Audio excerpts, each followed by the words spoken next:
I mean, I will, and we kind of brushed over this, but didn't really talk about how everybody hates overtime. That seems to be the consensus that Josh Allen and the Bills didn't get the ball. Uh, I don't think there's a great way to do overtime. It is. There is That's actually. my take. I don't want to bring this up, but there is a game theory way to do it. Well, and John Harbaugh, I think, proposed. And the Oh, Eagles what is proposed it? The same one? What is it? There's the bidding thing Exactly. where, Yeah. which, whichever team, so each coach would put in a bid, and whichever coach decides to start further back would get the ball first.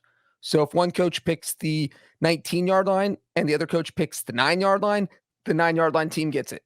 I'm going back. What happens if both the Bills and Chiefs said the one? No, they would say like write a decimal, like 9.1 or 9, so it'd make it almost impossible to.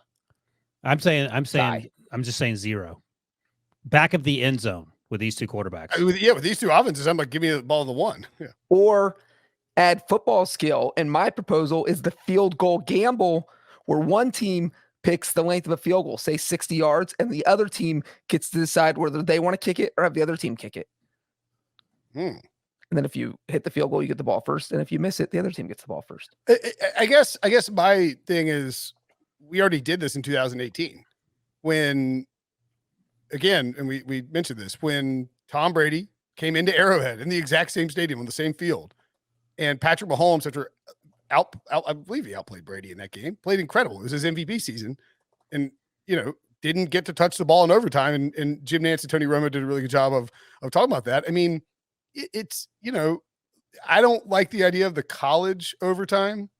Although, well, I would say that I would like the college overtime idea better in the playoffs, because you are there rewarding, offenses for success and defenses for creating turnovers.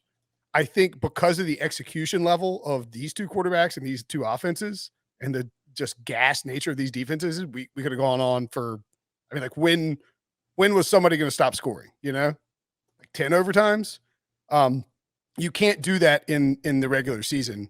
And then the problem becomes, can you change the offense, or can you change the overtime rules, from the regular season to the playoffs? I think that's a little bit of a tricky situation, because you were asking, these guys to know specific and extremely different rules for the postseason versus the regular season. There's just not really a good solution. And real quick, the Ravens' proposal was just one coach picks the distance and the other coach picks whether they want to play offense or defense.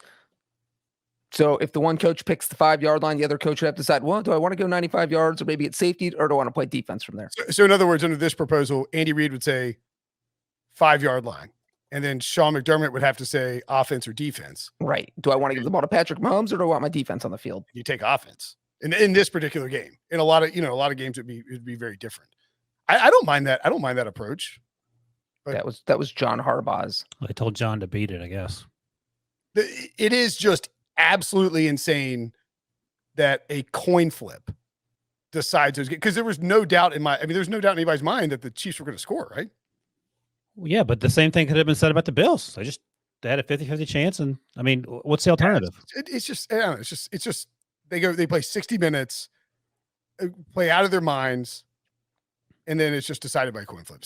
It's just kind of also. We just talked about this. They were on the field both for 63 about snaps. So you want to go another 15 full minutes just to say, quote unquote, it's fair? Yeah. But also, like overtime's designed to get the game over with. You don't want to play 20 overtimes. And so if you win game in regulation, if you don't give up 40 yards in 13 seconds, you win the game. So there's that argument. Should it be as simple as each team gets the ball once?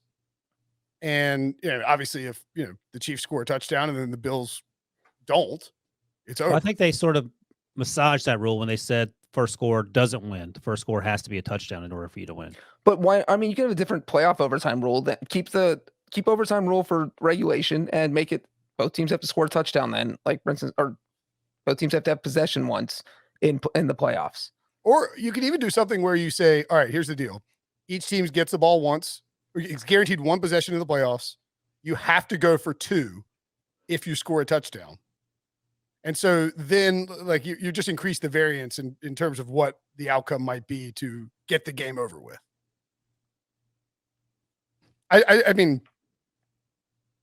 guess I don't know. It's just tough, man. Oh, wow. Great stat from Debo here via StatMuse. Coming into tonight, Josh Allen was 9-0 calling the coin toss this season and went 0-2. Yikes. I'm assuming he goes tails every time. That's why you go heads in overtime. Always go heads. Really? Overtime? Yeah, you got to switch your strategy.